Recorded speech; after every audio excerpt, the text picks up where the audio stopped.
kings, queens, and all the in-betweens, welcome. I am Sam, and you are listening to Literacy, where I thought I'd try out a new intro this evening to welcome in Pride Month, where this evening we're going to be reading Mark Twain, but don't worry about it.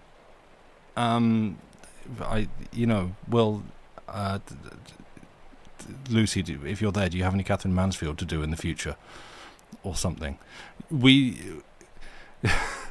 We absolutely need a few more queer authors to add to the repertoire. Hi, hello everybody, welcome in.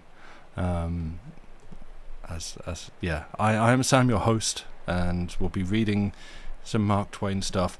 One of the things I have coming up, I don't want to preface too much. I'm just curious to see what people make of it, because I think we might have a fun discussion afterwards. But yeah, I've got a few things. I'm not intending to go quite as long as usual tonight. I mean, who knows? We'll see. You thought I was going to say, "Don't worry, we made it gay." No, sorry. No, I mean it is. I don't know if this is just like me making excuses and needing to actually do more research and look for more things, but I feel like due to the period and the societies from which we select our authors, select the works that we read for this channel, we're somewhat restricted in terms of I feel, racial, gender, and sexuality representations. To put it another way, it's from a period which frankly lasted way too long, and it's not like we're past it, where mainly straight white men rose to the top and were the ones that got published, and a lot of other people, got pushed into the margins. Oscar Wilde could be a good contender for Pride Month reading. Yes, that is a good shout. And it's like, I feel like the list goes as far as, off the top of my head, it would be like Oscar Wilde, yes. Catherine Mansfield, yes. List concludes. There will be more, because again, it's we want stuff that is old, so therefore in some form of the public domain. But yeah, it is something I can. I mean, I'm nearing the end of this Mark Twain book anyway. I think we probably only got like one or two, maybe more streams from this one. Breaking the Poetry and get some Emily Dickinson. Okay, yeah. I mean, so feel free to suggest stuff on the Discord, because firstly, anything mentioned here, I'm gonna forget. Sorry, the stream brain's on now.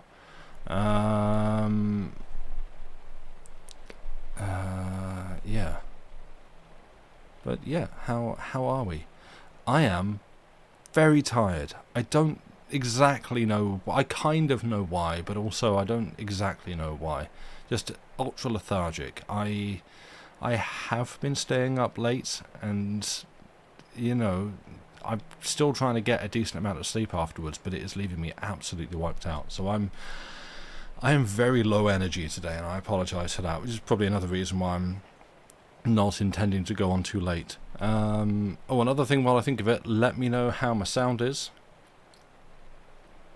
Because as I was saying on Longest John stream the other day, my sound's been kind of weird since I went away and just disconnected my laptop from this setup and then came back and connected it back in. Sounds good? Okay, good. Because I've also got my window slightly open, which can let in a bit of noise from outside, so you may hear like a helicopter or a passing lad in his noise-mobile hooning down the road.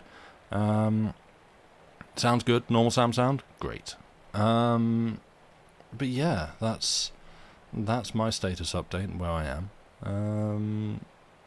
But yeah, all told, I've got like 4 things planned for tonight. 2 longer, 2 shorter. So we're going to see how we do with those. Llama, hello, welcome. How's Dave's stream going? I saw he was hitting the tech troubles whilst trying to actually play a game. I didn't actually realise that he'd got a new PC on the way, so hopefully that gets to him soon and he can actually stabilise that experience for everybody a little bit, because he's got it going now. Nice, good.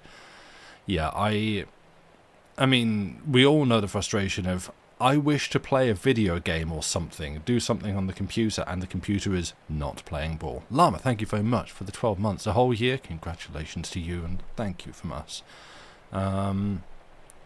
But then when you actually, when you want to do it live for an audience and the PC is not playing, and so then it suddenly becomes, hey everyone, watch me like troubleshoot and tech support my own PC, or we don't do a stream, and I've just called you all in for nothing.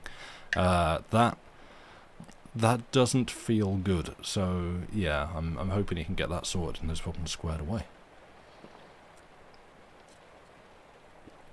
Right. I feel like just launching straight into it, if I'm honest. So, if we have our tech troubles? No, we don't have tech troubles here. You have tea? Excellent. I have... Oh, can we get a multi-stream link for Arian? Because Arian is... Was there that? There wasn't. No, good. Arian is multi-streaming. They are, I believe, doing some art. So... Yeah, if we get, tell you what, I'll put that there. Oh, that did not survive. Okay, do I have a different one? What? Oh, I love that Twitch. You put why do we have commas in a URL? Oh no. Okay, so this chat, this may be your first challenge. To try and find a different version of the text for the story called The Belated Russian Passport by Mark Twain. If you can find that and link it in chat, that would be great. I mean, you can obviously just copy that, pin a multi-stream link. Nice, yeah, thanks. Yeah, if you can find another version of that doesn't break, because it's got... Who puts commas in a URL? What unhinged, truly just broken society constructs a link like that? My word. What absolute crime. Yeah, okay. So that one... That didn't work so good.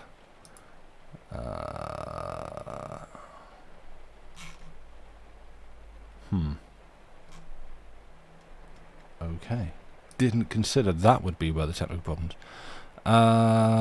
Is that it? It might be. Yes, that one will do. Oh great, I don't even have to read it. I can just hit play on this. Do you want to listen to a robot voice read it? Oh, it has a different opening line? Hang on, it does? Wait, what? Oh, wait, it doesn't have the One Fly Makes a Summer. Pudd'nhead Wilson's calendar. That's... Yeah, I think the rest of it looks fine, doesn't it? Is that correct?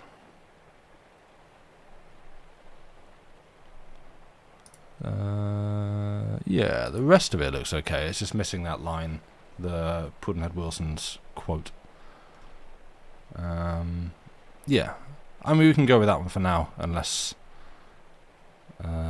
sick. Thank you, Lucy. That's great. I'm just gonna open that one on a different tab so that I have it for later when I come to put these up on YouTube. Thank you. Okay, well there we go. We've got a text, we've got a multi-stream link, we've got me with Water and probably Joey about to come back into the room in the next few minutes, so listen out for that interruption. But for now, until then, where was I? Where am I?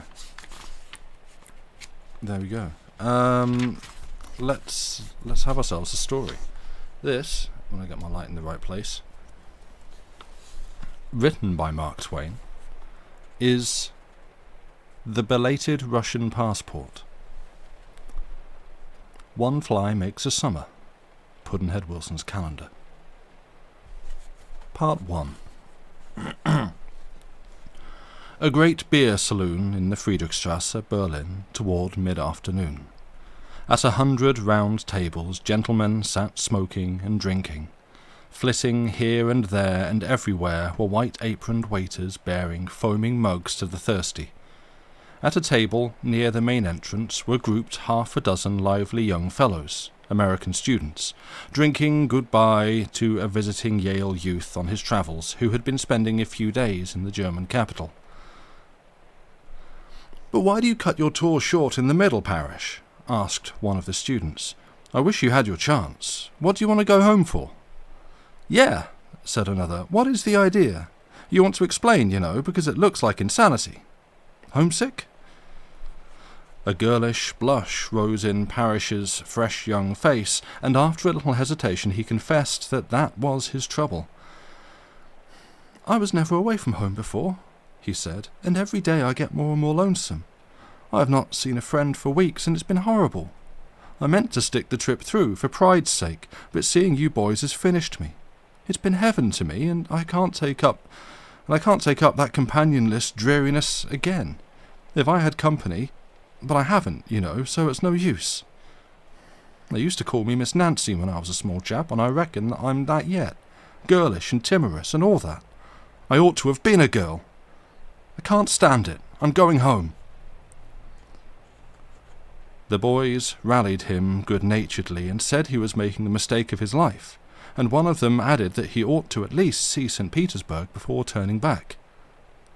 "Don't," said Parrish appealingly. "It was my dearest dream, and I'm throwing it away. Don't say a word more on that head, for I'm made of water, and I can't stand out anybody's persuasion. I can't go alone. I think I should die."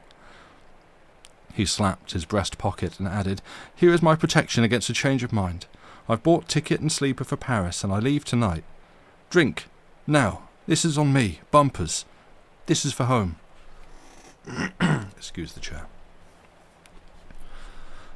1 second.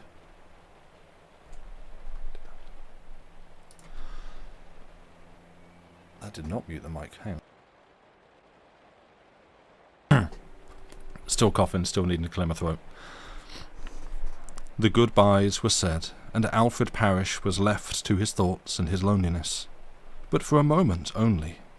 A sturdy, middle-aged man with a brisk and business-like bearing, and an air of decision and confidence suggestive of military training, came bustling from the next table, and seated himself at Parrish's side, and began to speak, with concentrated interest and earnestness. His eyes, his face, his person, his whole system seemed to exude energy. He was full of steam, racing pressure. One could almost hear his gauge-cocks sing. He extended a frank hand, shook Parrish's cordially, and said, with a most convincing air of strenuous conviction, "Ah, but you mustn't. Really, you mustn't. It would be the greatest mistake. You would always regret it. Be persuaded, I beg you. Don't do it. Don't." There was such a friendly note in it, and such a seeming of genuineness, that it brought a sort of uplift to the youth's despondent spirits, and a telltale moisture betrayed itself in his eyes, an unintentional confession that he was touched and grateful. The alert stranger noted that sign, was quite content with that response, and followed up his advantage without waiting for a spoken one. "No, don't do it. It would be a mistake. I have heard everything that you said. You will pardon that. I was so close by that I couldn't help it, and it troubled me to think that you would cut your travels short when you really want to see St. Petersburg, and are right here, almost in sight of it. Reconsider it. Ah, you must reconsider it. It is such a short distance. It is very soon done and very soon over, and think what a memory it will be." Then he went on and made a picture of the Russian capital and its wonders, which made Alfred Parrish's mouth water and his roused spirits cry out with longing. Then, "Of course, you must see St. Petersburg. You must. Why, it will be a joy to you. A joy. I know, because I know the place as familiarly as I know my own birthplace in America. 10 years. I've known it 10 years. Ask anybody there. They'll tell you. They all know me. Major Jackson. The very dogs know me. Do go. Oh, you must go. You must indeed." Alfred Parrish was quivering with eagerness now. He would go. His face said it as plainly as his tongue could have done it. Then, The old shadow fell, and he said sorrowfully, "Oh, no, it's no use, I can't. I should die of loneliness." The Major said with astonishment, "The loneliness? Why, I'm going with you." It was startlingly unexpected, and not quite pleasant. Things were moving too rapidly. Was this a trap? Was this stranger a sharper? Whence all this gratuitous interest in a wandering and unknown lad? Then he glanced at the Major's frank and winning and beaming face, and was ashamed, and wished he knew how to get out of this scrape without hurting the feelings of its contriver. But he was not handy in matters of diplomacy, and went at the difficulty which conscious awkwardness and small confidence. He said, with a quite overdone show of unselfishness, "Oh, no, you are too kind. I couldn't allow you to put yourself in such an inconvenience on my—" "Inconvenience? None in the world, my boy. I was going tonight anyway. I leave in the express at 9. Come, we'll go together.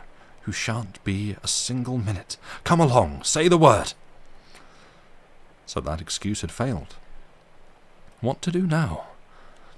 Parrish was disheartened. It seemed to him that no subterfuge which his poor invention could contrive would ever rescue him from those toils. Still, he must make an effort, and he did. And before he had finished his new excuse, he thought he recognized that it was unanswerable. But most unfortunately luck is against me, and it is impossible. Look at these." And he took out his tickets and laid them on the table. "I am booked through to Paris, and I couldn't get these tickets and baggage coupons changed for St. Petersburg, of course, and would have to lose the money. And if I could afford to lose the money, I should be rather short after I bought the new tickets, for there is all the cash I've got about me." And he laid a 500-mark banknote on the table. In a moment the Major had the tickets and coupons and was on his feet, and saying with enthusiasm, "Good! It's all right, and everything's safe.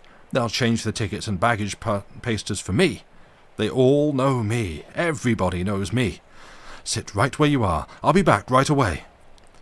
Then he reached for the banknote and added, "I'll take this along, for there will be a little extra to pay on the new tickets, maybe." And the next moment he was flying out at the door. Part 2. Alfred Parrish was paralyzed. It was all so sudden. So sudden, so daring, so incredible, so impossible. His mouth was open, but his tongue wouldn't work. He tried to shout, "Stop him!" but his lungs were empty. He wanted to pursue, but his legs refused to do anything but tremble, then gave way under him and let him down into his chair. His throat was dry, was gasping and swallowing with dismay. His head was in a whirl. What must he do? He did not know. One thing seemed plain, however. He must pull himself together and try to overtake that man. Of course, the man could not get back the ticket money, but would he throw the tickets away on that account? No. He would certainly go to the station and sell them to someone at half price, and today, too, for they would be worthless tomorrow by German custom. These reflections gave him hope and strength, and he rose and started. But he took only a couple of steps. Then he felt a sudden sickness, and tottered back into his chair again, weak, with a dread that his movement had been noticed. For the last round of beer was at his expense. It had not been paid for, and he hadn't a pfennig. He was a prisoner. Heaven only could know what might happen if he tried to leave the place. He was timid, scared, crushed, and he had not German enough to state his case and beg for help and indulgence. Then his thoughts began to persecute him.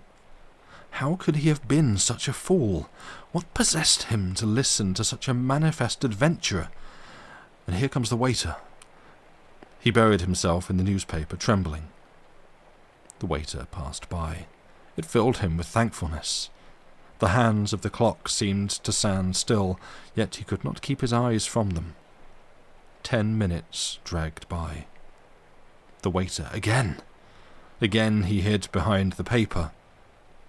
The waiter paused. apparently a week, then passed on. Another 10 minutes of misery. Once more the waiter. This time he wiped off the table, and seems to be a month at it, then paused 2 months, and went away.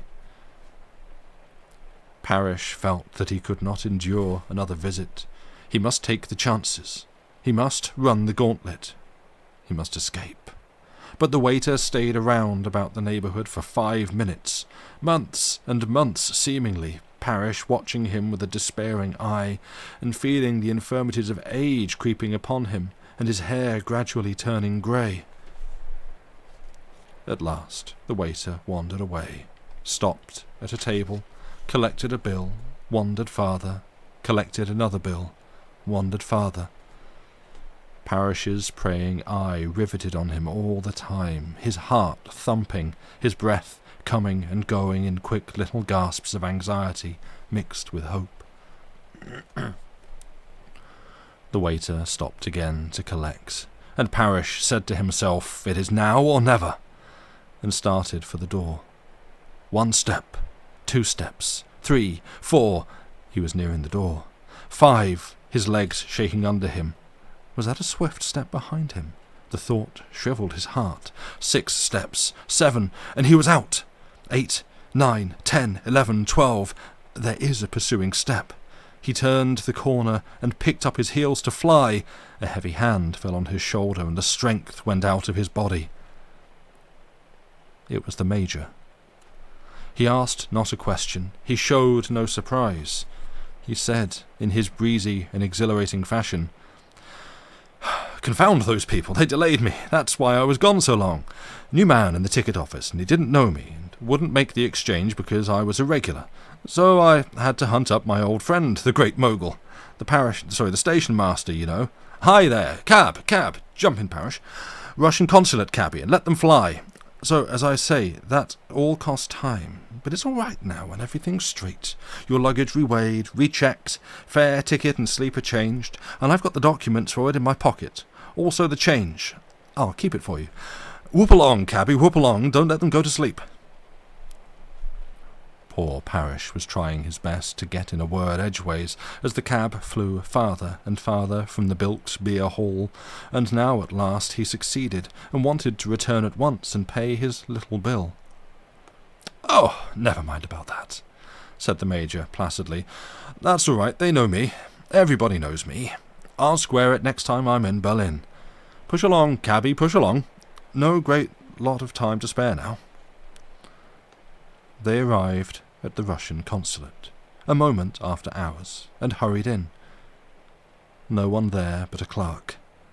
The Major laid his card on the desk and said, in the Russian tongue, "Now then, if you'll visa this young man's passport for Petersburg as quickly as—" "But dear sir, I'm not authorised, and the consul has just gone." "Gone where?" "Out in the country where he lives." "And he'll be back not till morning." "Thunder. Oh, well, look here. I'm Major Jackson. He knows me. Everybody knows me. You'll visa it yourself. Tell him Major Jackson asked you. It'll be all right." But it would be desperately and fatally irregular. The clerk could not be persuaded. He almost fainted at the idea. "Well, then, I'll tell you what you do," said the Major. "Here's stamps and the fee. Visa it in the morning and start it along by mail." The clerk said dubiously, He may perhaps do it, and so—" "May? He will. He knows me. Everybody knows me." "Very well," said the clerk. "I will tell him what you say." He looked bewildered, and in a measure subjugated, and added timidly, But you know you will beat it to the frontier 24 hours. There are no accommodations there for so long a wait." "Who's going to wait?" "Not I, if the court knows herself." The clerk was temporarily paralysed and said, "Surely, sir, you don't wish it sent to Petersburg?" "And why not?" "And the owner of its tarrying at the frontier 25 miles away? It couldn't do him any good in those circumstances." "Tarry? The mischief!" Who said he was going to do any tarrying? Why, you know, of course, they'll stop him at the frontier if he has no passport. Indeed they won't. The Chief Inspector knows me. Everybody does. I'll be responsible for the young man. You send it straight through to Petersburg, Hotel de l'Europe, care Major Jackson. Tell the consul not to worry. I'm taking all the risks myself. The clerk hesitated, then chanced one more appeal. You must bear in mind, sir, that the risks are peculiarly serious just now. The new edict is in force. What is it? 10 years in Siberia for being in Russia without a passport. Damnation, he said. So he said it in English, for the Russian tongue is but a poor standby in spiritual emergencies. He mused a moment, then brisked up and resumed in Russian. Oh, it's all right. Label her St. Petersburg and let her sail. I'll fix it. They all know me there, all the authorities. Everybody. Part 3. The Major turned out to be an adorable travelling companion, and young Parrish was charmed with him.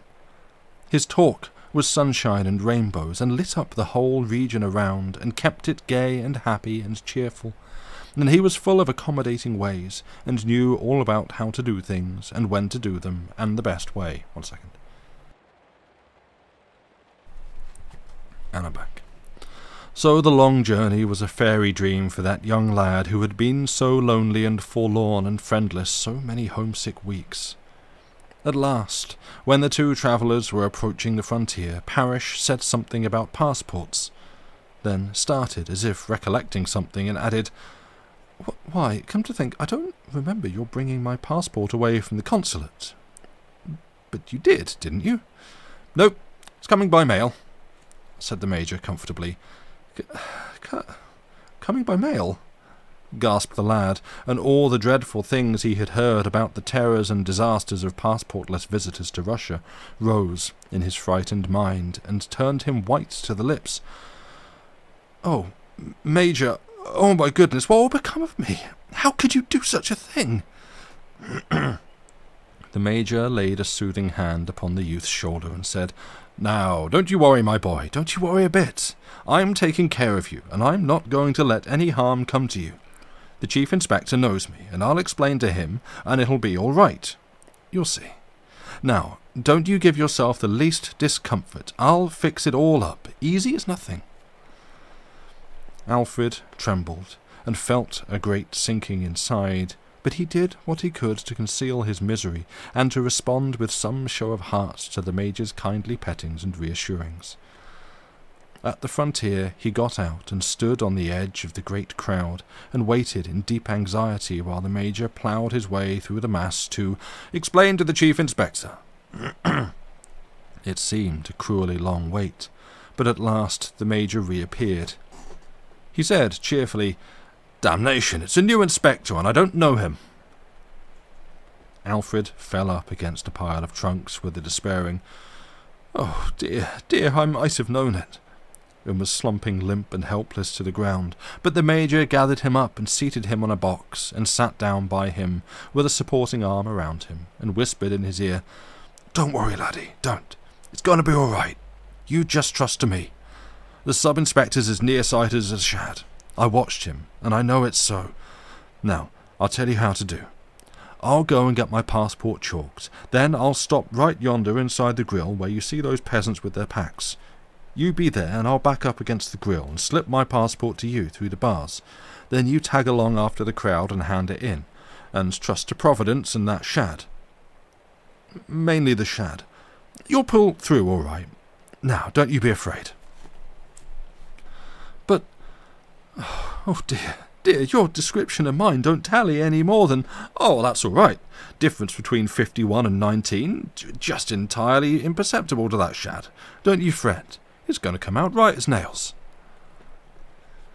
10 minutes later, Alfred was tottering toward the train, pale and in a collapse, but he had played the shad successfully and was as grateful as an untaxed dog that has evaded the police. I told you so, said the Major in splendid spirits. "I knew it would come out all right, and you trusted in Providence like a little trusting child, and didn't try to improve on his ideas. Always does." Between the frontier and Petersburg, the Major laid himself out to restore his young comrade's life, and work up his circulation, and pull him out of his despondency, and make him feel again that life was a joy and worth living. And so, as a consequence, the young fellow entered the city in high feather, and marched into the hotel in fine form, and registered his name. But instead of naming a room, the clerk glanced at him inquiringly and waited. The Major came promptly to the rescue and said cordially, "It's all right. You know me. Set him down. I'm responsible." The clerk looked grave and shook his head. The Major added, "It's all right. I'll be here. It'll be here in 24 hours. It's coming by mail. Here's mine, and here's his coming right along." The clerk was full of politeness, full of deference, but he was firm. He said, in English, "Indeed, I wish I could accommodate you, Major, and certainly I would if I could, but I have no choice. I must ask him to go. I cannot allow him to remain in the house a moment." Parrish began to totter and emitted a moan. The Major caught him and stayed him with an arm and said to the clerk appealingly, "Come, you know me. Everybody does. Just let him stay here one night, and I give you my word—" The clerk shook his head and said, "But, Major, you are endangering me. You are endangering the house. I hate to do such a thing, but I must call the police." "Hold on, don't do that. Come along, my boy, and don't you fret. It's going to come out all right. Hi there, cabby. Jump in, Parrish. Pallet of the General of the Secret Police. Turn them loose, cabby. Let them go. Make them whiz. Now we're off, and don't you give yourself any uneasiness. Prince Boslovsky knows me like a book. He'll soon fix things all right for us." They tore through the gay streets and arrived at the palace, which was brilliantly lighted. But it was 8:30. The prince was about going in to dinner, the sentinel said, and couldn't receive anyone. "But he'll receive me," said the Major robustly, and handed his card. "I'm Major Jackson. Send it in. It'll be all right." The card was sent in under protest, and the Major and his wife waited in a reception room for some time. At length they were sent for, and conducted to a sumptuous private office, and confronted with the prince, who stood there gorgeously arrayed and frowning like a thundercloud. The Major stated his case, and begged for a 24-hour stay of proceedings until the passport should be forthcoming. Joey would also like to come into the office. 1 second.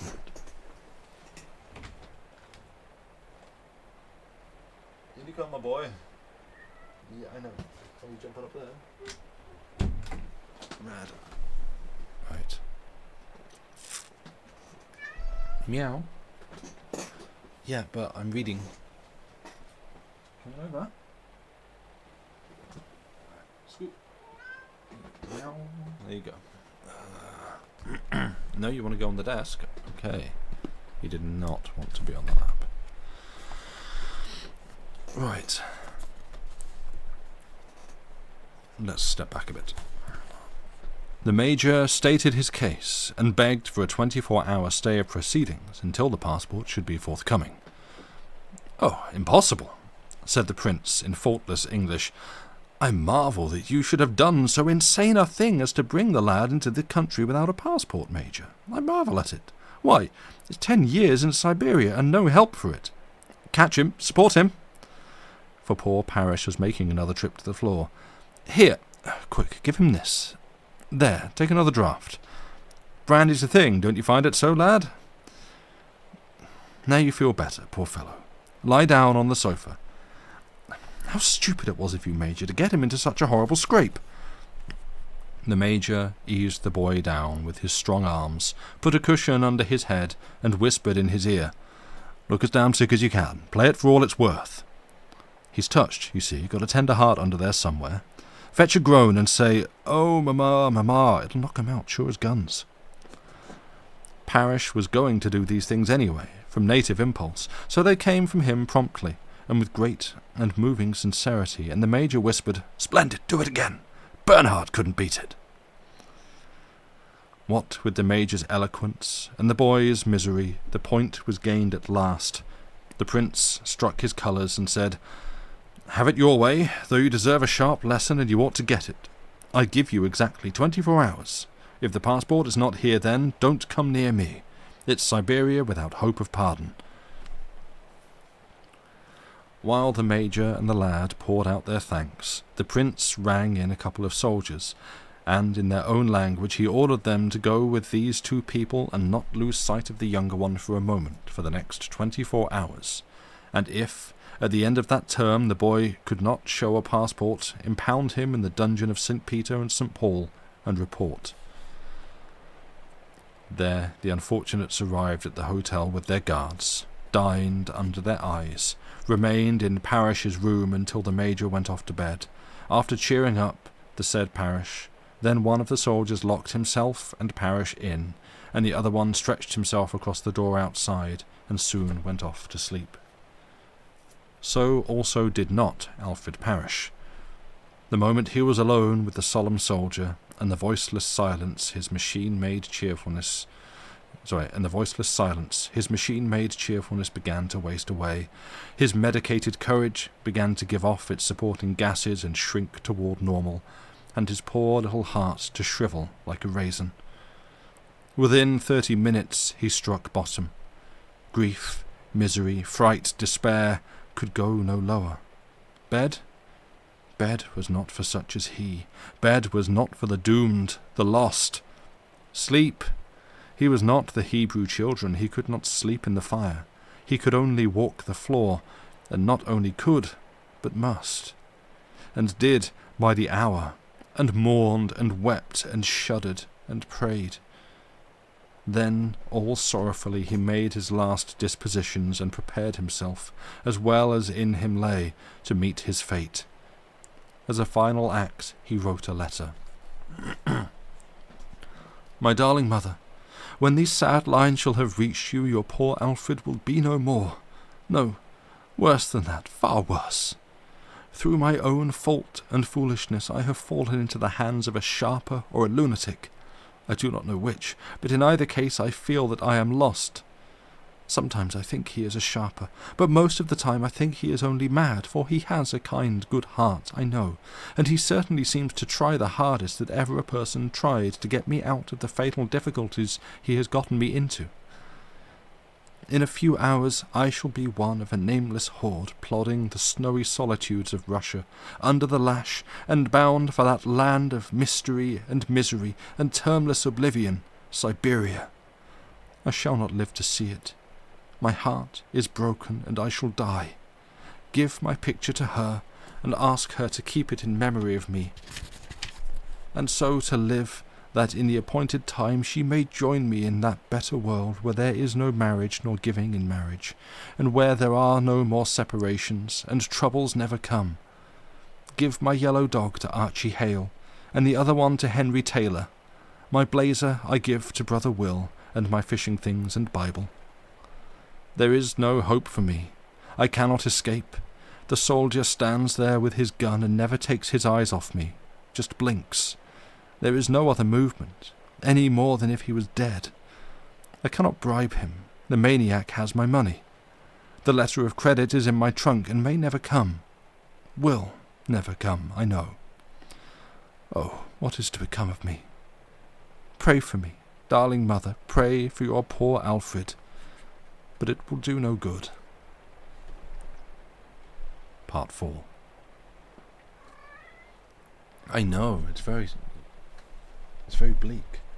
It's like A Tale of Two Cities in shortened form. In the morning, Alfred came out looking scraggy and worn when the Major summoned him to an early breakfast. Thank you, Joey. He wants everyone to know he's going in his box. They fed their guards, they lit cigars, the Major loosened his tongue and set it going, and under its magic influence Alfred gradually and gratefully became hopeful, measurably cheerful, and almost happy once more. But he would not leave the house. Siberia hung over him, black and threatening. His appetite for sights was all gone. He could not have borne the shame of inspecting streets and galleries and churches with a soldier at each elbow and all the world stopping and staring and commenting. No, he would stay within and wait for the Berlin mail and his fate. So, all day long the Major stood gallantly by him in his room, with one soldier standing stiff and motionless against the door with his musket at his shoulder, and the other one drowsing in a chair outside. And all day long the faithful veteran spun campaign yarns, described battles, reeled off explosive anecdotes with unconquerable energy and sparkle and resolution, and kept the scared student alive and his pulses functioning. The long day wore to a close, and the pair, followed by their guards, went down to the great dining room and took their seats. "The suspense will be over before long now," sighed poor Alfred. Just then a pair of Englishmen passed by, and one of them said, "So we'll get no letters from Berlin tonight?" Parrish's breath began to fail him. The Englishmen seated themselves at a nearby table, and the other one said, "No, it isn't as bad as that." Parrish's breathing improved. "There is later telegraphic news. The accident did detain the train formidably, but that is all. It will arrive here 3 hours late tonight."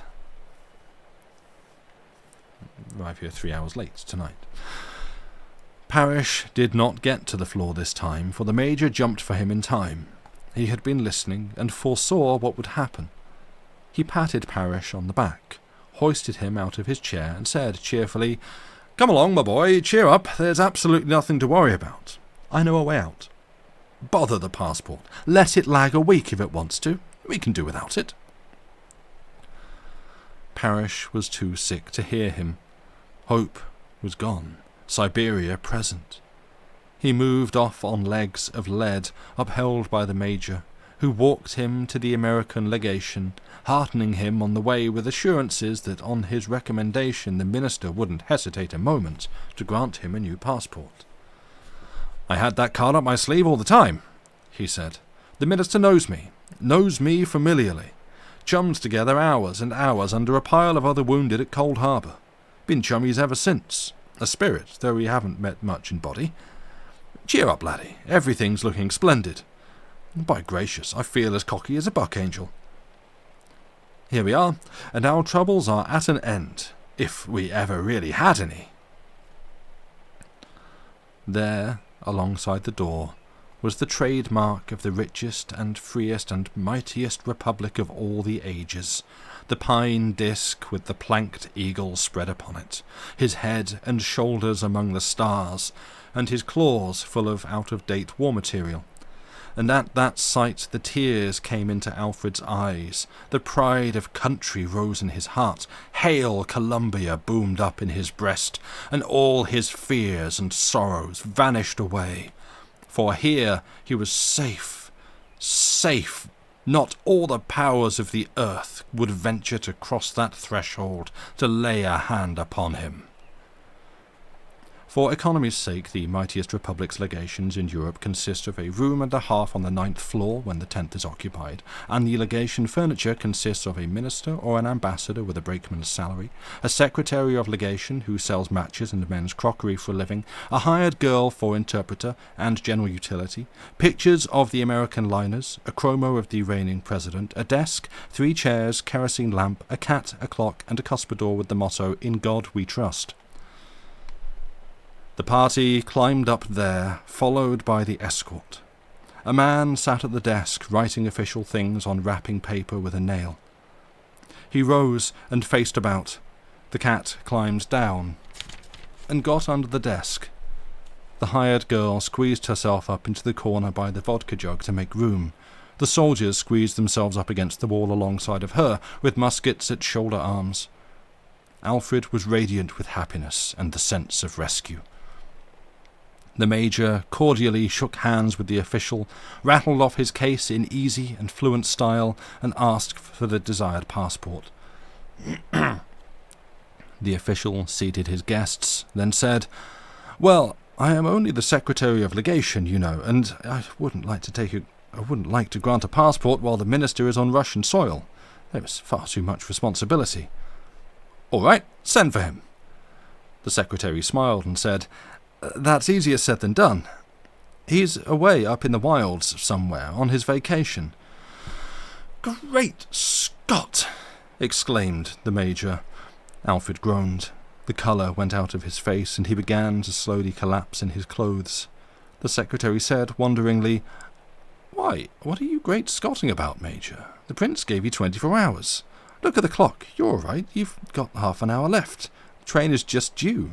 The passport will arrive in time. Man, there's news. The train is 3 hours behind time. This boy's life and liberty are wasting away by minutes, and only 30 of them left. In half an hour he's the same as dead and damned to all eternity. By God, we must have the passport. Oh, I'm dying. I know it, wailed the lad, and buried his face in his arms on the desk. A quick change came over the secretary. His placidity vanished away. Excitement flamed up in his face and eyes, and he exclaimed, I see the whole ghastliness of the situation, but Lord help us, what can I do? What can you suggest? Why, hang it, give him the passport. Impossible. Totally impossible. You know nothing about him. 3 days ago you had never heard of him. There's no way in the world to identify him. He is lost. Lost. There is no possibility of saving him. The boy groaned again and sobbed out, Lord, it's the last of earth for Alfred Parish. Another change came over the secretary. In the midst of a passionate outburst of pity, vexation, and hopelessness, he stopped short. His manner calmed down, and he asked, in the indifferent voice which one uses in introducing the subject of the weather when there is nothing to talk about, Is that your name? The youth sobbed out a yes. Where are you from? Bridgeport. The secretary shook his head, shook it again, and muttered to himself after a moment. Born there? No, New Haven. Ah! The secretary glanced at the Major, who was listening intently, with blank and unenlightened face, and indicated rather than said, There is vodka there in case these soldiers are thirsty. The Major sprang up, poured for them, and received their gratitude. The questioning went on. How long did you live in New Haven? Till I was 14. Came back 2 years ago to enter Yale. When you lived there, what street did you live on? Parker Street. With a vague half-light of comprehension dawning in his eye, the Major glanced in inquiry at the secretary. The secretary nodded. The Major poured vodka again. What number? It hadn't any. The boy sat up and gave the secretary a pathetic look, which said, Why do you want to torture me with these foolish things when I am miserable enough without it? The secretary went on, unheeding. What kind of house was it? Brick, 2-story. Flush with the sidewalk? No, small yard in front. Iron fence? No, palings. The Major poured vodka again, without instructions, poured brimmers this time, and his face had cleared and was alive now. What do you see when you enter the door? A narrow hall, door at the end of it and a door at your right. Anything else? Hat rack. Room at the right? Parlour. Carpet? Yes. Kind of carpet. Old-fashioned Wilton. Figures? Yes, a hawking party, horseback. The Major cast an eye at the clock. Only 6 minutes left. He faced about with the jug, and as he poured he glanced at the secretary, then at the clock inquiringly. The secretary nodded. The Major covered the clock from view with his body a moment, and set the hands back half an hour. Then he refreshed the men. Double rations. Room beyond the hall and hat rack? Dining room. Stove? Great. Did your people own the house? Yes. Do they own it yet? No. Sold it when we moved to Bridgeport. The secretary paused a little, then said, Did you have a nickname among your playmates? The colour slowly rose in the youth's pale cheeks, and he dropped his eyes. He seemed to struggle with himself a moment or two. Then he said plaintively, They called me Miss Nancy. The secretary mused a while. Then he dug up another question. Any ornaments in the dining room? Well, no. None? None at all? No. The mischief. Isn't that a little odd? Think. The youth thought and a thought. The secretary waited, slightly panting. At last the imperilled waif looked up sadly and shook his head. Think! Think! Cried the major in anxious solicitude, and poured again. Come, said the secretary. Not even a picture? Oh, certainly, but you said ornament. Ah, what did your father think of it? The colour rose again. The boy was silent. Speak, said the secretary. Speak! Cried the major, and his trembling hand poured more vodka outside the glasses than inside. I can't tell you what he said, murmured the boy. Quick, quick, said the secretary. Out with it. There's no time to lose. Home and liberty or Siberia and death depend on the answer.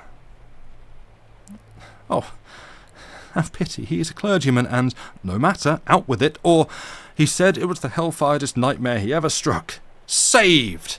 Shouted the secretary and seized his nail and a blank passport. I identify you. I've lived in the house and I painted the picture myself. Oh, come to my arms, my poor rescued boy, cried the major. We will always be grateful to God that he made this artist, if he did. And that's the end of the story. Thank you for listening to that one. I might try and do another quick one before the break, which I'm just going to find.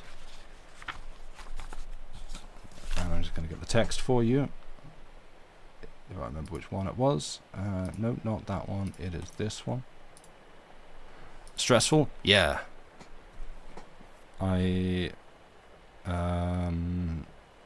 Yeah. Well, I'll do this one, then we can discuss stuff before or after the break.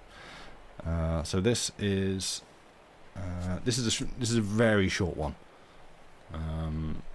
I dare say there's probably not much point in pinning it because it's literally 3 pages, and we'll be through it before it's scrolled off. So this one is called Hunting the Deceitful Turkey. When I was a boy, my uncle and his big boys hunted with the rifle. The youngest boy, Fred, and I with a shotgun. A small, single-barreled shotgun which was properly suited to our size and strength. It was not much heavier than a broom. We carried it turnabout, half an hour at a time. I was not able to hit anything with it, but I liked to try. Fred and I hunted feathered small game.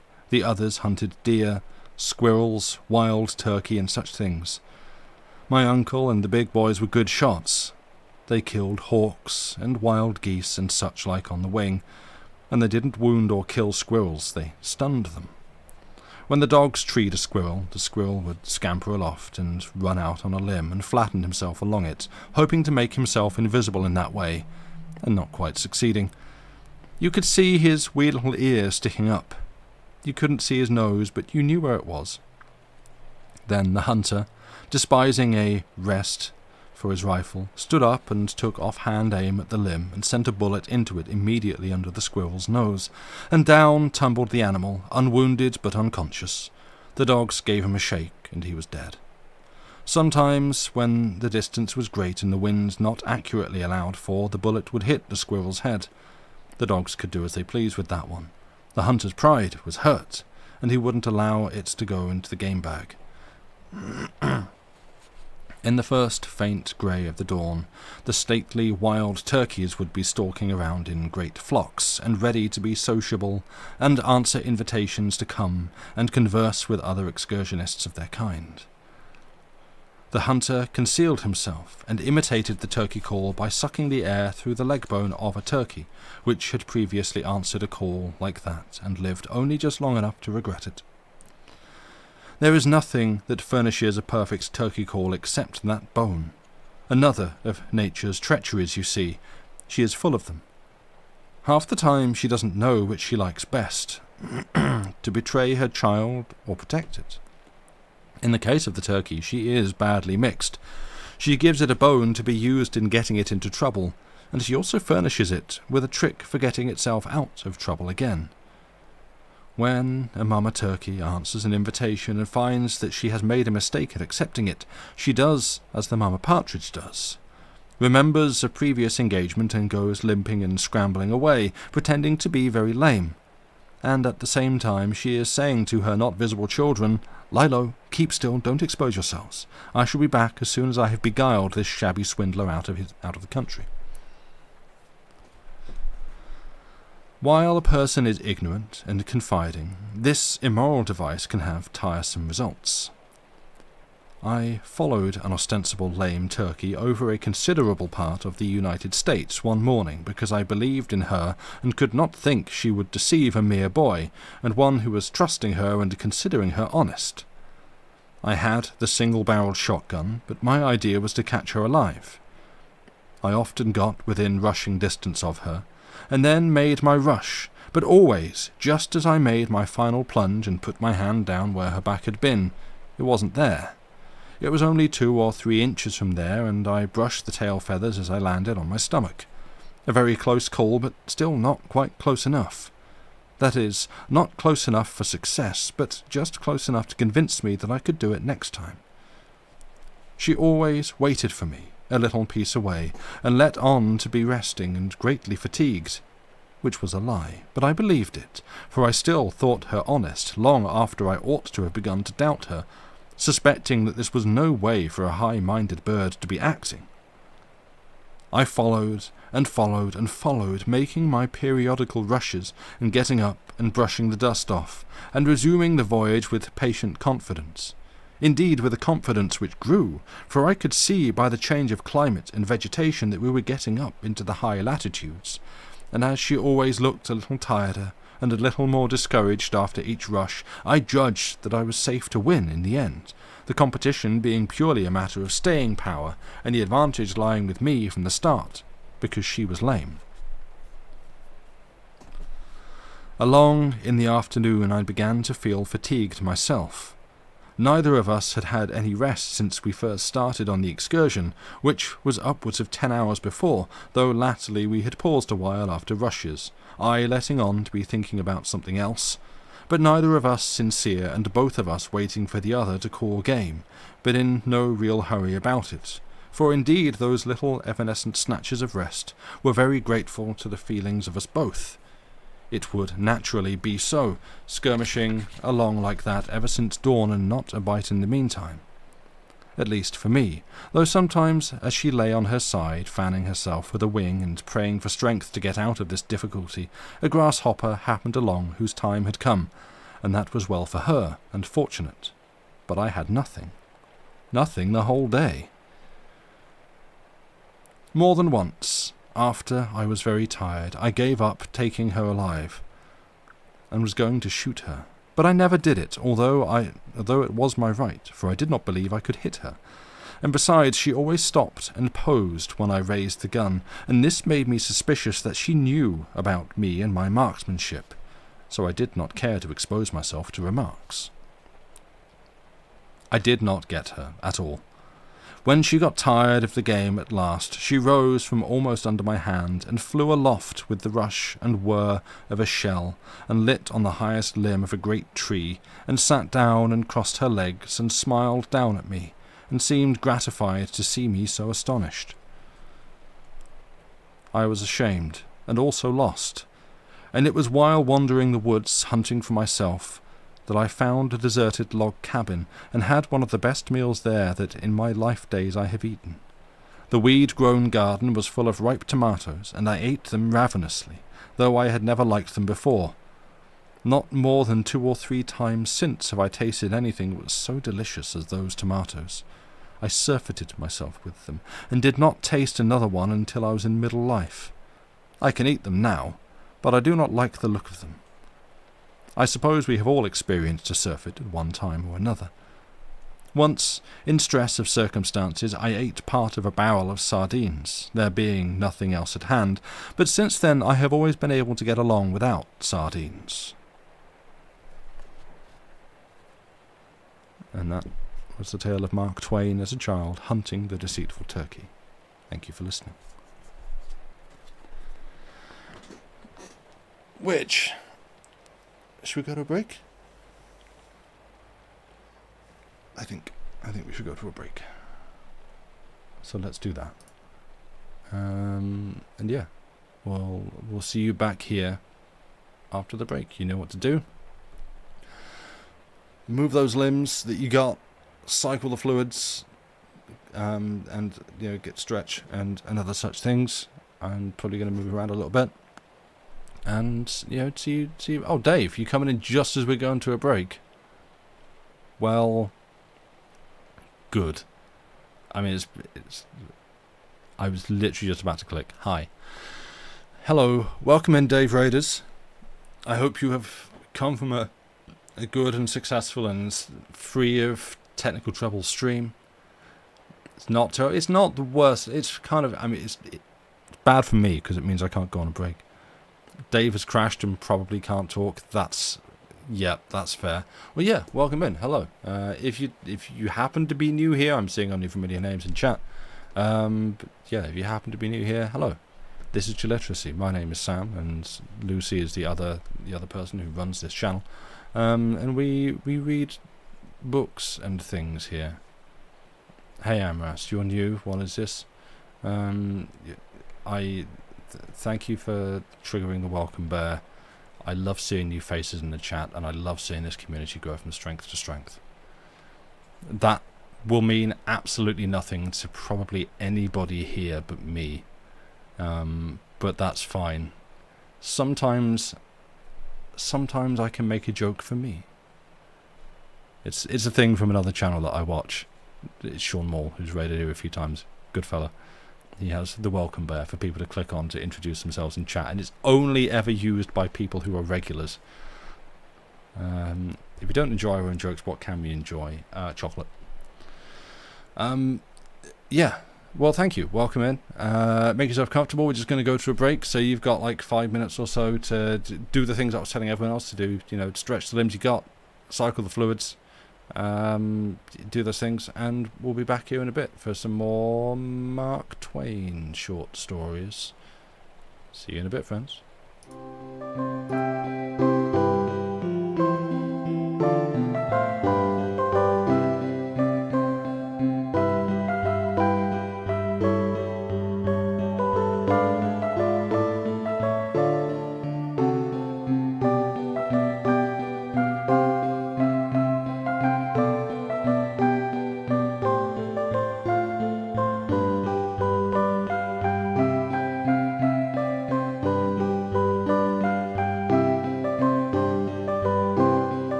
welcome back. Hello, everybody.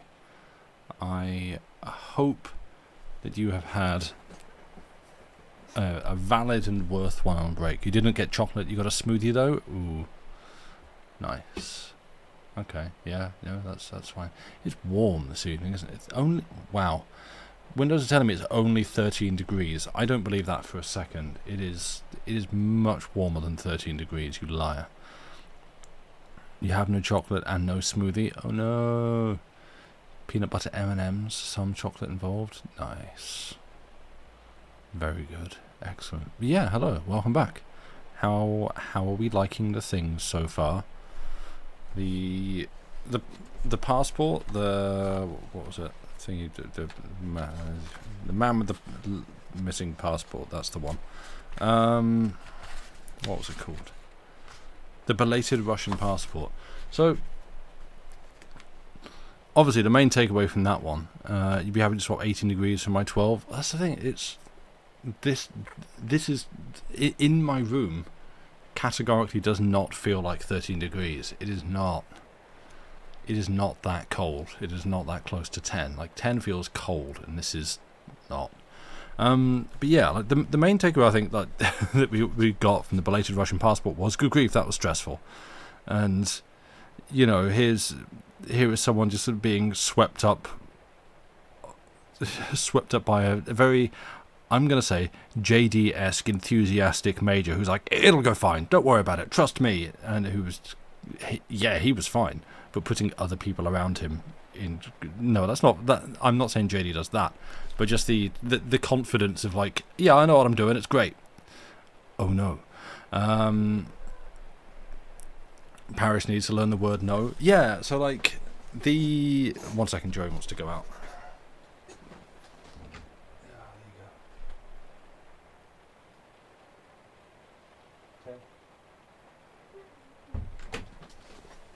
Cat is gone. How many times has JD put me in grave danger? I don't know, but potentially more than 0. It won't be a big number, but probably more than 0. The Russian passport reminded you of Sakhalin Island by Chekhov. I am not familiar with that. Yeah, Paris needs to learn the word no. He does. Like...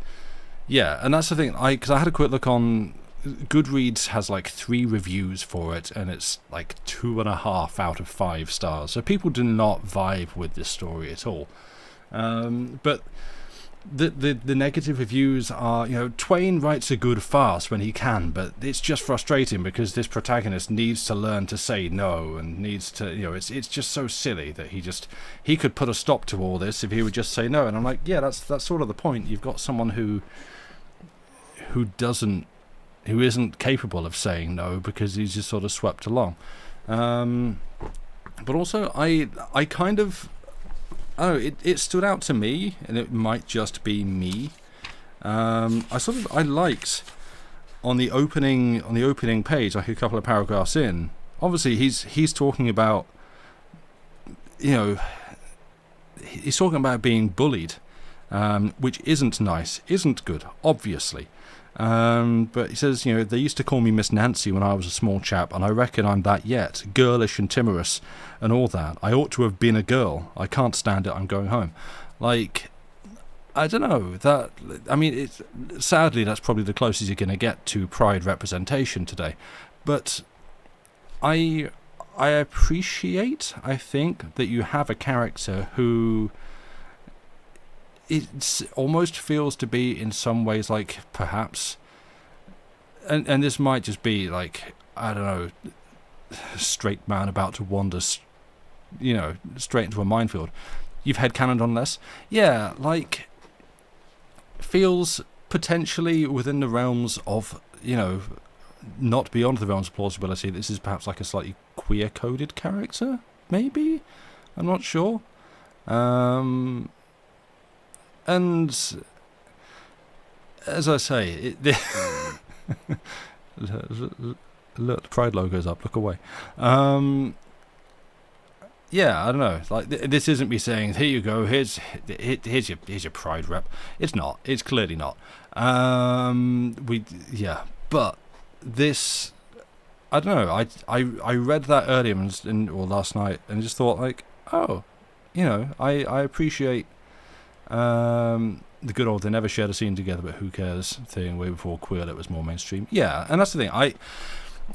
To be clear, I don't think this is Mark Twain going, hey, I'm going to write a queer character. I don't think that was the decision process that factored into this story. But I appreciate that he's not like a negative. He's not, he's not treated as like the butt of the joke as such. In the story, he's there because he doesn't know how to say no, and he gets kind of swept up and dragged along by more impulsive characters around him. But yeah, like I don't know. I thought it was nice. I just wanted to like point that up, I guess. Yeah.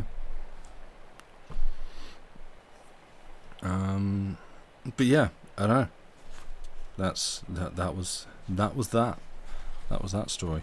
I have, I guess, 2 more things to do. I'm just finding them both. What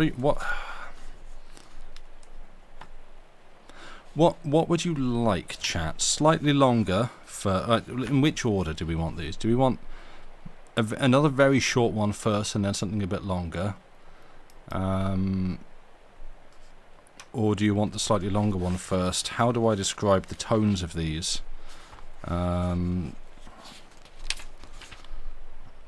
The short one's kind of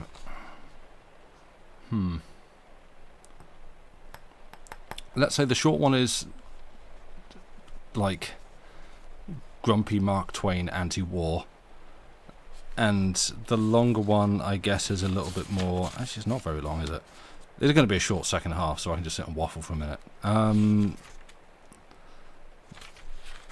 I guess cynical, and they're both very cynical. Let's just put it like that.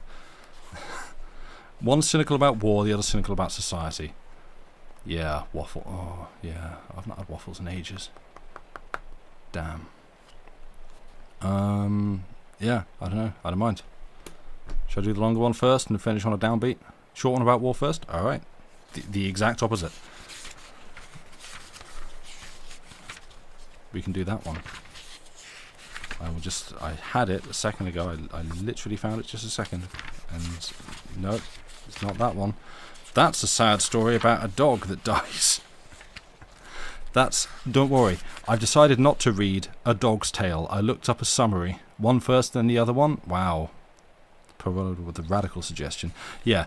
If like, I'm led to believe, is the dog okay? Decidedly not. You're already reading a book with many dogs dying. It's hard. Yeah. So like, I saw this one, A Dog's Tale. Okay. And I'm led to believe that like in his later years, Mark Twain got, kind of dark with it. Like, not cheery, just dark and kind of sad, which is understandable when you're someone of his disposition and you're looking at the world and feeling frustrated with it. And yeah, so if you want to read a summary, this story is called A Dog's Tale, and I just like skimmed it and was like, ooh, I don't think this is going to be a cheery one. Looked at the summary and like, yeah, called that shot. Not reading that. So instead, we're going to read one of these and then the other. And the one that I'm going to read first, I'll tell you what, I'll get you a text so you can read along. It is here.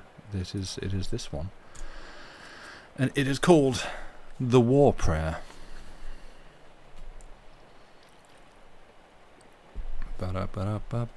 Oi. It was a time of great and exulting excitement. The country was up in arms. The war was on. In every breast burned the holy fire of patriotism. The drums were beating, the bands playing, the toy pistols popping, the bunched firecrackers hissing and spluttering. On every hand, and far down the receding and fading spread of roofs and balconies, a fluttering wilderness of flags flashed in the sun. Daily the young volunteers marched down the wide avenue, gay and fine in their new uniforms, the proud fathers and mothers and sisters and sweethearts cheering them with voices choked with happy emotion as they swung by. Nightly the packed mass meetings listened, panting to patriot oratory which stirred the deepest deeps of their hearts, and which they interrupted at briefest intervals with cyclones of applause, the tears running down their cheeks the while. In the churches the pastors preached devotion to flag and country, and invoked the God of battles, beseeching his aid in our good cause in outpouring of fervid eloquence, which moved every listener. It was indeed a glad and gracious time, and the half-dozen rash spirits that ventured to disapprove of the war and cast a doubt upon its righteousness straightway got such a stern and angry warning that for their personal safety's sake they quickly shrank out of sight and offended no more in that way. Sunday morning came. Next day the battalions would leave for the front. The church was filled. The volunteers were there, their young faces alight with martial dreams, visions of the stern advance, the gathering momentum, the rushing charge, the flashing sabres, the flight of the foe, the tumult, the enveloping smoke, the fierce pursuit, the surrender. Then home from the war, bronzed heroes, welcomed, adored, submerged in golden seas of glory. With the volunteers sat their dear ones, proud, happy, and envied by the neighbours and friends who had no sons and brothers to send forth to the field of honour, there to win for the flag, or, failing, die the noblest of noble deaths. The service proceeded. A war chapter from the Old Testament was read. The first prayer was said. It was followed by an organ burst that shook the building, and with one impulse the house rose, with glowing eyes and beating hearts, and poured out that tremendous invocation, God, the all-terrible, thou who ordainest, thunder thy clarion and lightning thy sword. Then came the long prayer. None could remember the like of it for passionate pleading and moving and beautiful language. The burden of its supplication was that an ever-merciful and benignant Father of us all would watch over our noble young soldiers and aid, comfort, and encourage them in their patriotic work, bless them, shield them in the day of battle and the hour of peril, bear them in his mighty hand, make them strong and confident, invincible in the bloody onset, help them to crush the foe, grant to them and their flag and country imperishable honour and glory. An aged stranger entered and moved with slow and noiseless step up the main aisle, his eyes fixed upon the minister, his long body clothed in a robe that reached to his feet, his head bare, his white hair descending in a frothy cataract to his shoulders, with seamy face unnaturally pale, pale even to ghastliness. With all eyes following him and wondering, he made his silent way. Without pausing, he ascended to the preacher's side and stood there waiting. With shut lids the preacher, unconscious of his presence, continued his moving prayer, and at last finished it with the words uttered in fervent appeal, "Bless our arms! Grant us the victory, O Lord our God, Father and Protector of our land and flag!" The stranger touched his arm, motioned him to step aside, which the startled minister did, and took his place. During some moments he surveyed the spellbound audience with solemn eyes, in which burned an uncanny light.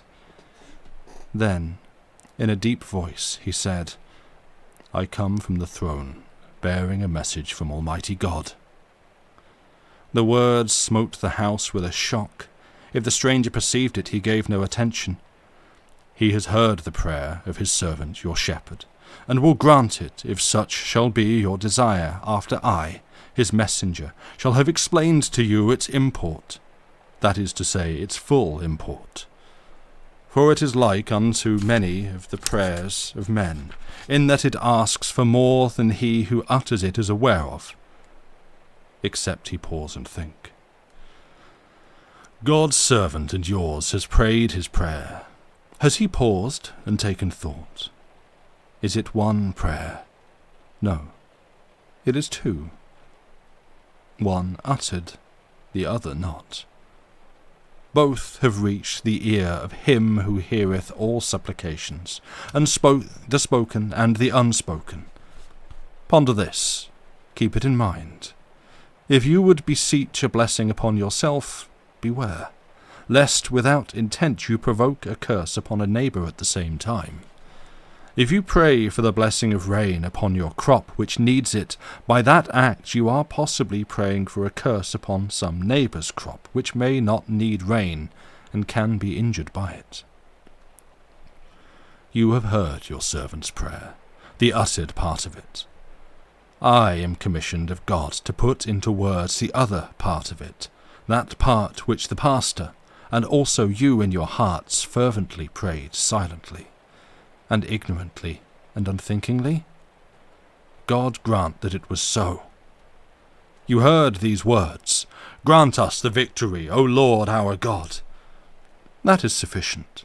The whole of the uttered prayer is compact into those pregnant words. Elaborations were not necessary.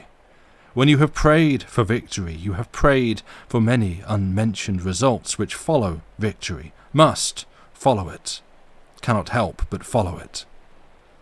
Upon the listening Spirit of God the Father fell also the unspoken part of the prayer. He commandeth me to put it into words. Listen. O Lord, our Father, our young patriots, idols of our hearts, go forth to battle. Be thou near them, with them. In spirit, we also go forth from the sweet peace of our beloved fireside to smite the foe. O Lord, our God, help us to tear their soldiers to bloody shreds with our shells. Help us to cover their smiling fields with the pale forms of their patriot dead. Help us to drown the thunder of the guns with the shrieks of their wounded, writhing in pain. Help us to lay waste their humble homes with a hurricane of fire. Help us to wring the hearts of their unoffending widows with unavailing grief. Help us to turn them out roofless, with their little children to wander unfriended the wastes of their desolated land in rags and hunger and thirst, sports of the sun flames of summer and the icy winds of winter, broken in spirit, worn with travail, imploring thee for the refuge of the grave, and denied it. For our sakes who adore thee, Lord, blast their hopes, blight their lives, protect their bitter pilgrimage, make heavy their steps, water their way with their tears, stain the white snow with the blood of their wounded feet. We ask it in the spirit of love, of him who is the source of love, and who is the ever-faithful refuge and friend of all that are sore beset, and seek his aid with humble and contrite hearts. Amen. Ye have prayed it. If you still desire it, speak. The messenger of the Most High waits. It was believed afterward that the man was a lunatic, because there was no sense in what he said. The end.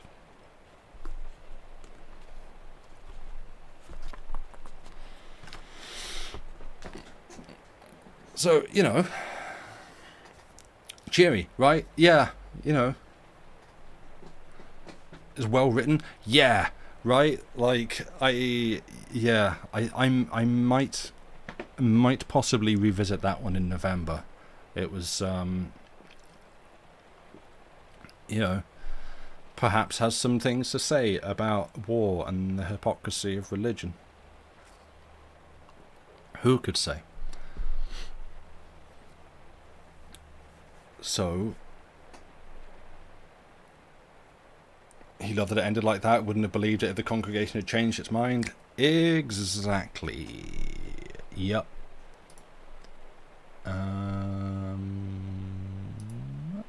Is this? This one is going to be... Oh, you can pin things out? Nice. Well, that is done. But this should be the last one.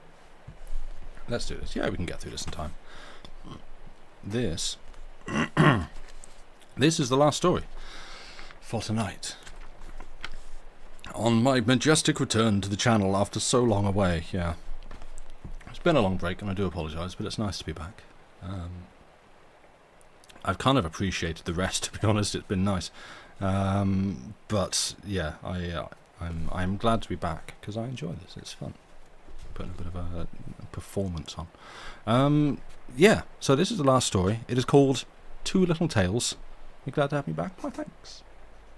That pin alright? Nice. And yeah, I hope Arian's drawing is still going well.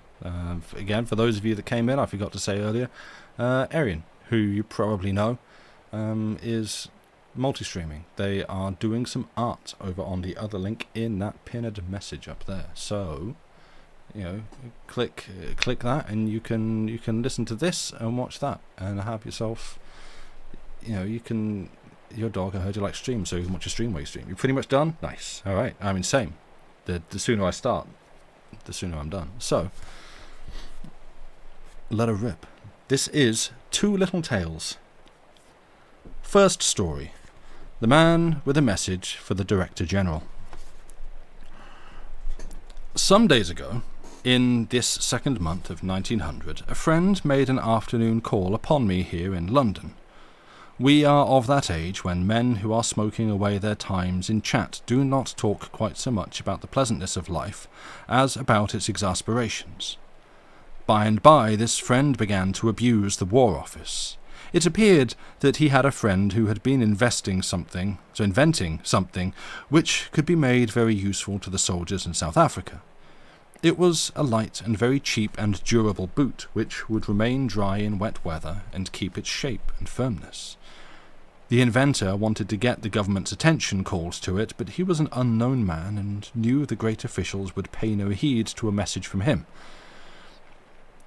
This shows that he was an ass like the rest of us, I said, interrupting.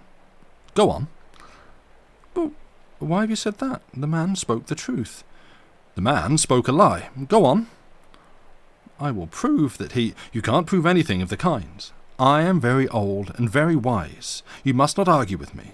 It is irreverent and offensive. Go on. Very well, but you will presently see. I am not unknown, yet even I was not able to get the man's message to the Director General of the Shoe Leather Department. This is another lie. Pray, go on. But I assure you on my honour that I failed. Oh, certainly. I knew that. You didn't need to tell me. Then where is the lie? It is in your intimation that you are not able to get the Director General's immediate attention to the man's message. It is a lie because you could have gotten his immediate attention to it. I tell you, I couldn't. In 3 months I haven't accomplished it, certainly. Of course, I could know that without your telling me. You could have gotten his immediate attention if you had gone at it in a sane way, and so could the other man. I did go at it in a sane way. You didn't. How do you know? What do you know about the circumstances? Nothing at all. But you didn't go at it in a sane way. That much I know to a certainty. How can you know it, when you don't know what method I used? I know by the result. The result is perfect proof. You went at it in an insane way. I am very old and very... Oh, yes, I know. But will you let me know how I proceeded?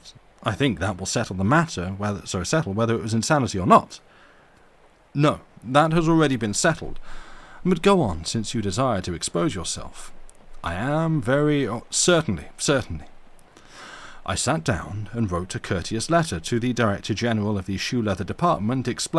Do you know him personally? No. You have scored one for my side. You began insanely. Go on. In the letter I made great value and inexpensiveness of the invention clear and offered to call and see him. Of course you did. Score 2 against yourself. He didn't answer for 3 days. Necessarily. Proceed. Sent me 3 gruff lines thanking me for my trouble and proposing nothing. That's it, proposing nothing. And then I wrote him more elaborately and, score 3, and got no answer. At the end of a week I wrote and asked with some touch of asperity for an answer to that letter. 4. Go on. An answer came back, saying that the letter had not been received and asking for a copy. I traced the letter through the post office and found that it had been received, but I sent a copy and said nothing.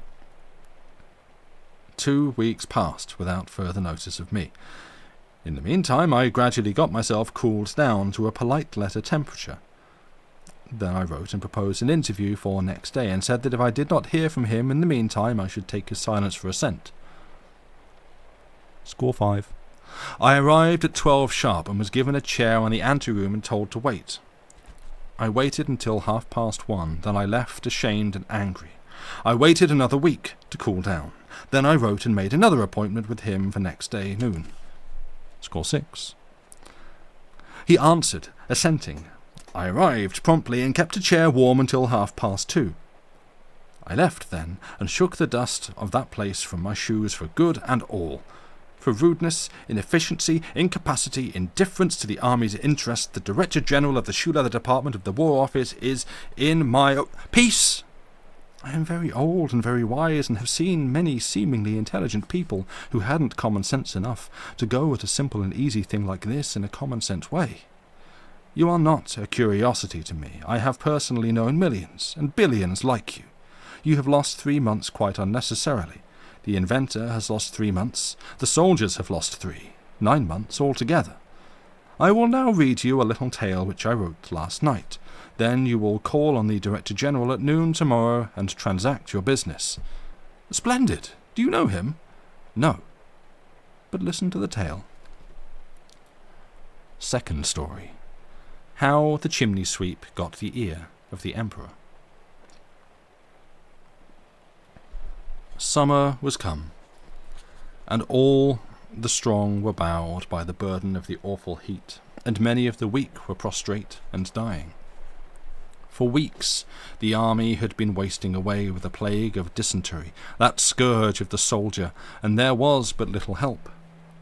The doctors were in despair.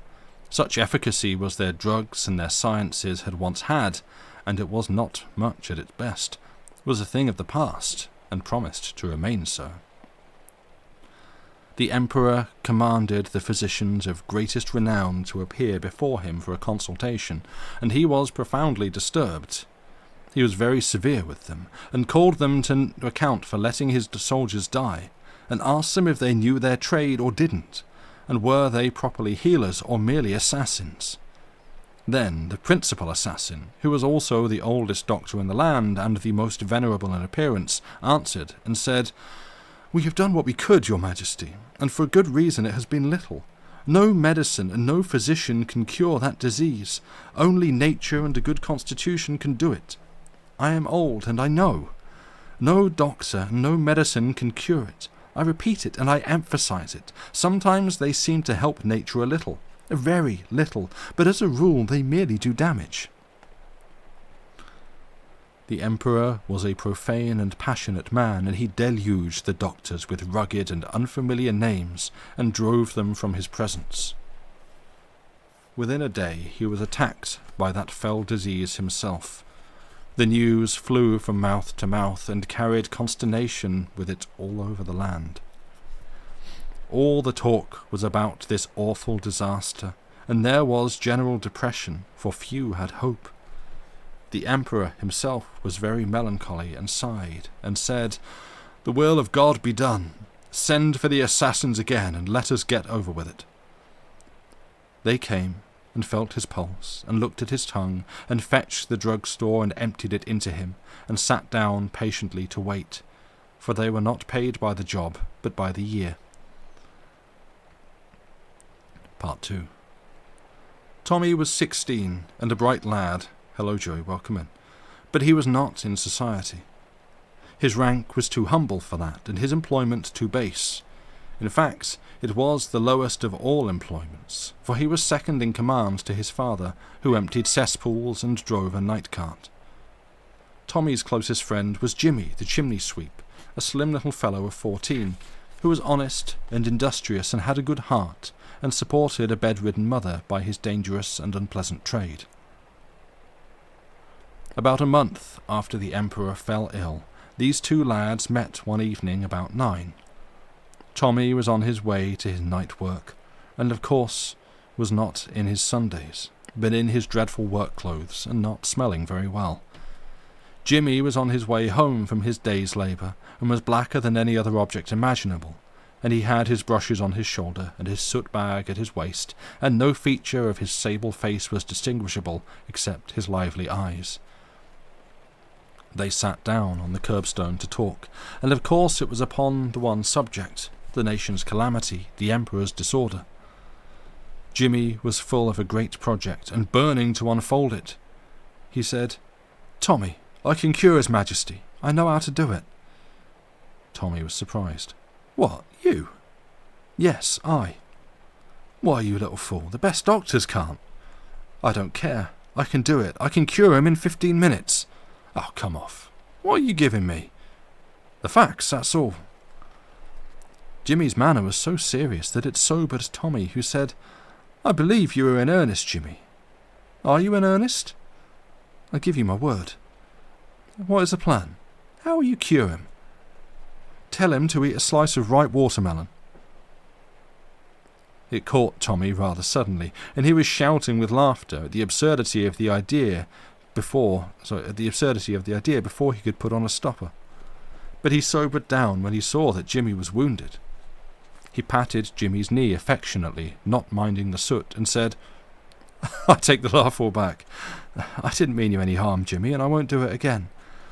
You see, it seems so funny because wherever there's a soldiers' camp and dysentery, the doctors always put up a sign saying anybody caught bringing watermelons there will be flogged with a cat till he can't stand."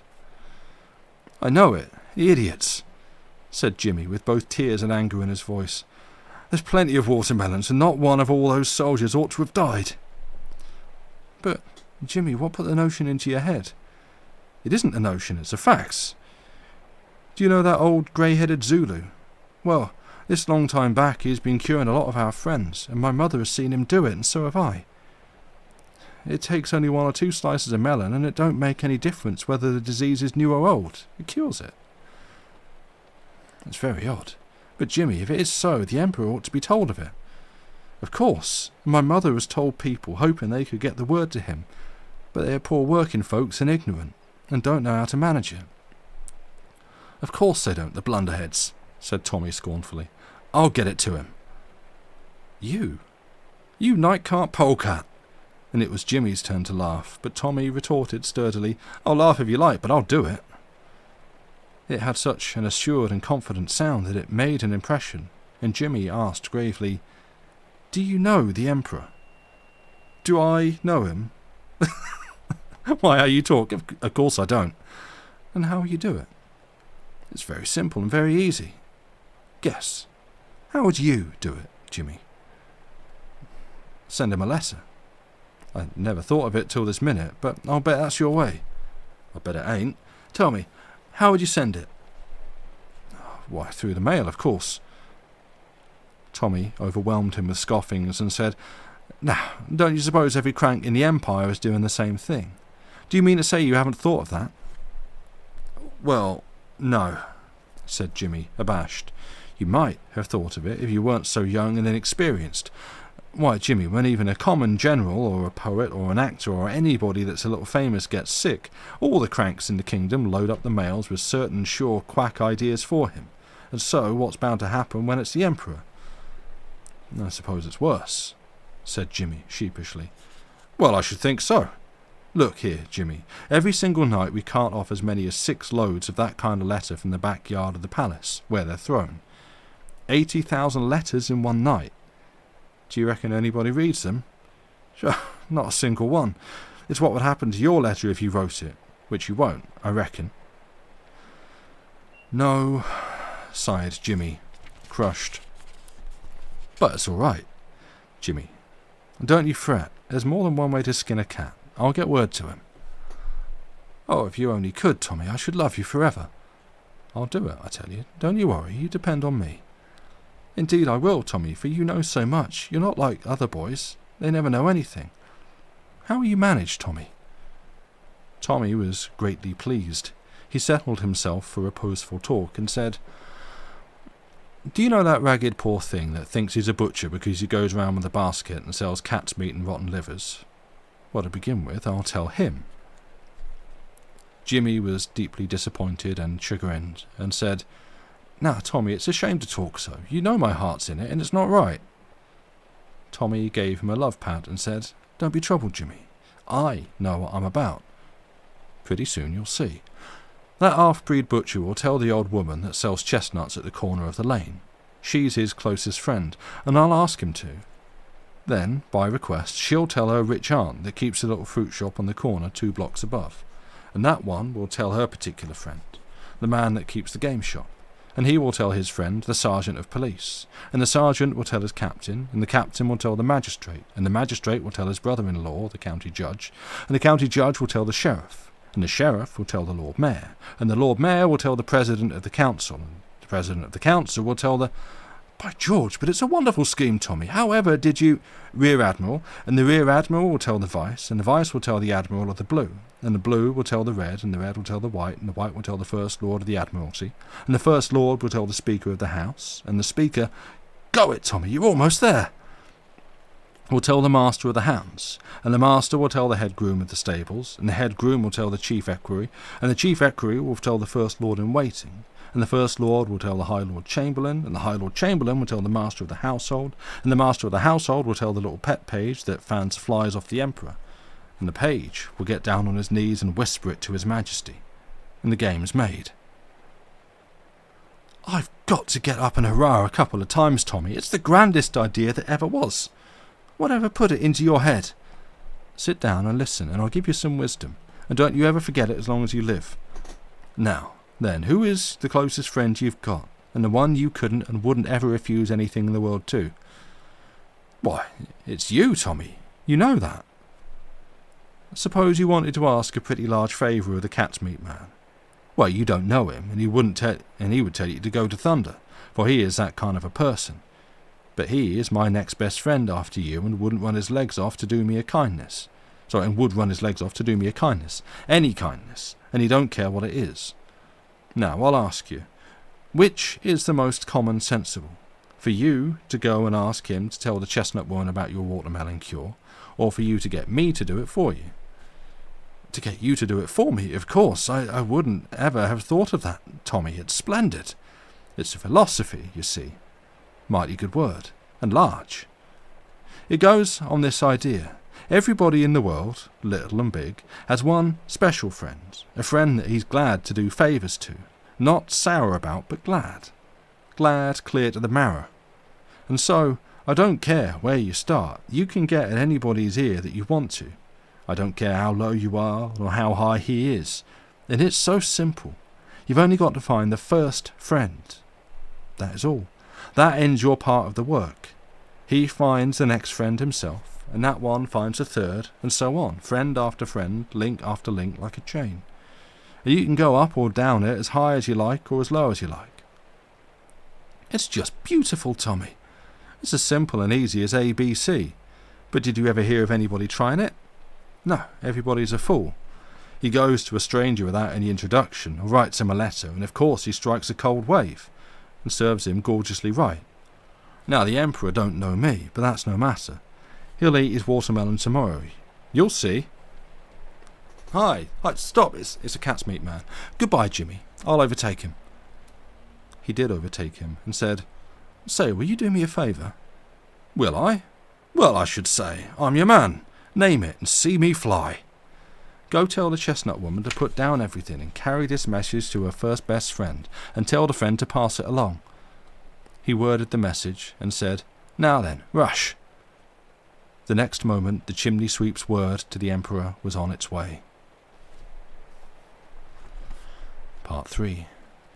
The next evening, toward midnight, the doctors sat whispering together in the imperial sick room, and they were in deep trouble, for the Emperor was in very bad case.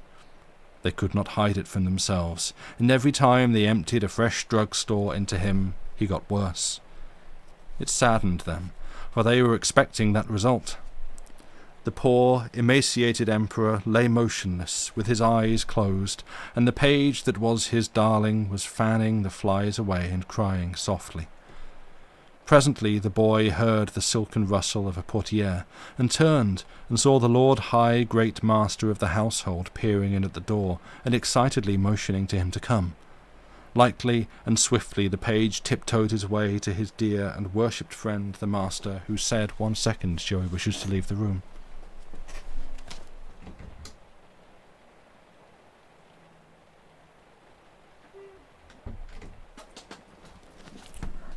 It was weird for that to be in the book. Lightly and swiftly the page tiptoed his way to his dear and worshipped friend, the master, who said, Only you can persuade him, my child, and oh, don't fail to do it. Take this, make him eat it, and he is saved. On my head be it, he shall eat it. It was a couple of great slices of ruddy, fresh watermelon. The next morning the news flew everywhere that the Emperor was sound and well again, and he hanged the doctors. A wave of joy swept the land, and frantic preparations were made to illuminate. After breakfast his Majesty sat meditating. His gratitude was unspeakable, and he was trying to devise a rich reward enough to properly testify it to his benefactor.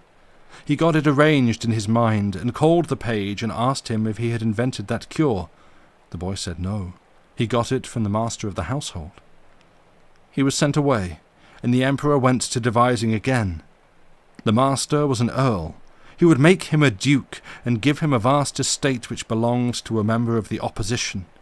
He had him called, and asked him if he was the inventor of the remedy. But the master was an honest man, and said he got it of the Grand Chamberlain. He was sent away, and the Emperor thought some more. The Chamberlain was a viscount, who would make him an earl and give him a large income. But the Chamberlain referred him to the First Lord in Waiting, and there was some more thinking. His Majesty thought out a smaller reward. But the First Lord in Waiting referred him back further, and he had to sit down and think out a further and becomingly and suitably smaller reward. Then, to break the tediousness of the inquiry and hurry the business, he sent for the Grand High Chief Detective and commanded him to trace the cure to the bottom, so that he could properly reward his benefactor. At 9 in the evening the High Chief Detective brought the word. He had traced the cure down to a lad named Jimmy, a chimney sweep. The Emperor said, with deep feeling, "Brave boy, he saved my life, and he shall not regret it," and sent him a pair of his own boots, and the next best ones he had too. They were too large for Jimmy, but they fitted the Zulu, so it was all right, and everything as it should be. Conclusion to the first story. There, do you get the idea? I'm obliged to admit that I do, and it will be as you have said. I will transact the business tomorrow. I intimately know the Director General's nearest friend. He will give me a note of introduction with a word to say my matter is of real importance to the government. I will take it along without an appointment and send it in with my card, and I shan't have to wait so much as half a minute. That turned out true to the letter, and the government adopted the boots. The end.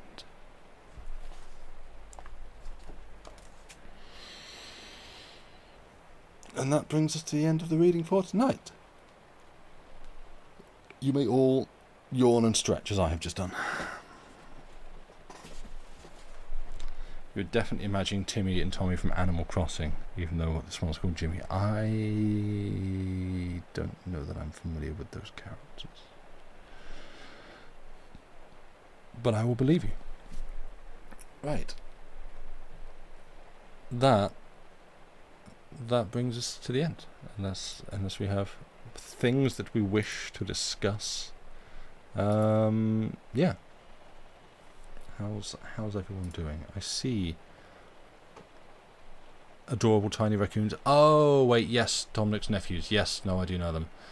You love the expression of pouring a whole drugstore into the Emperor? Yes, me too. There's, again, as I am now learning with the stories of Mark Twain, there's just a lot of little phrases, little expressions that he just throws through his work with no presentation or fanfare. There is no and I don't know if this is just like how he's just like speaking in the vernacular of the time, or if this is like a Mark Twainism. He likes his jump scares. What? He very much has a way with words. Right. I mean, it's kind of his thing, but yeah, there's just like all these little expressions which they're just like. They're just littered through his work with there's no setup, there's no like, oh, I've got a real zinger here, you're gonna love this one, boom, there's my phrase, and now we moonwalk away from it, joke scare, whatever it was. Oh, right, get you. Yes, yeah, exactly. It's like he just chucks these phrases and expressions in, or just these like droll, like ultra droll, mega deadpan, dry quips and remarks or comments, like, you know, the what's it?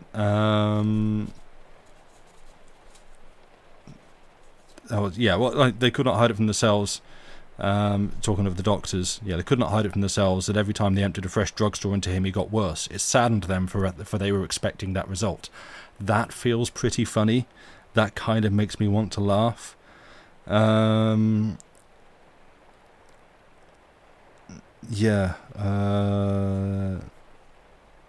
Was it? Yeah, the next morning news flew everywhere that the Emperor was sound and well again, and he hanged the doctors. A wave of joy swept the land. It's just like, I don't know. I don't necessarily know where all this contempt for doctors comes from, but it's kind of funny to me that they're just like, I don't know what we can do. We're just going to empty a drugstore into you. It's not going to do anything, but we're going to do it anyway. Oh, you're going to hang us? Okay, bye. Molière had the same contempt. Great. And yeah, and even it's like the end of it as well. Like the Emperor's like, I shall give this man a vast estate which belongs to the member of the. It wasn't him, right? I will give the. I'll give the Grand Chamberlain. I'll make him an earl and give him a large. It wasn't him. Okay, it was the First Lord in Waiting. I shall give the First Lord in Waiting something small. Do I have anything? Okay, it was a boy.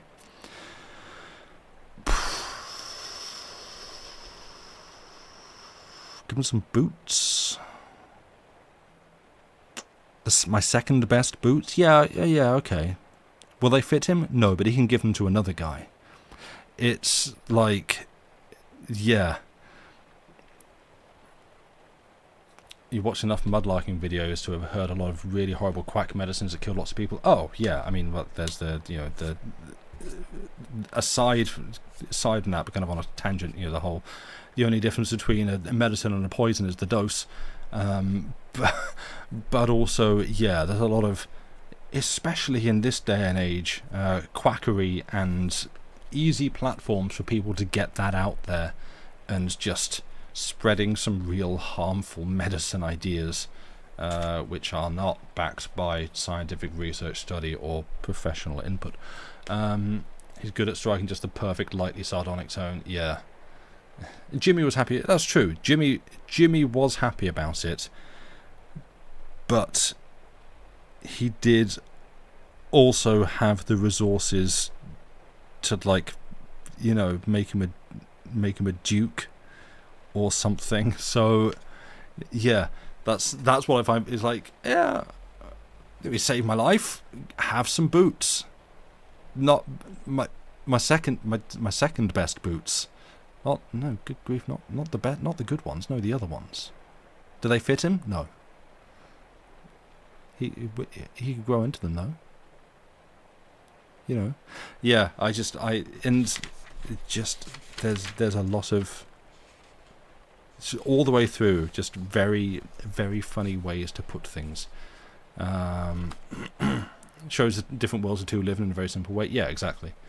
You think they used to be worse than nowadays. Laudanum and alcohol, and something you've forgotten what to make teenagers. Yeah, as Angeline's put it, yes, cocaine. The classic. You've got ghosts in your blood, and here's the cocaine to stop it.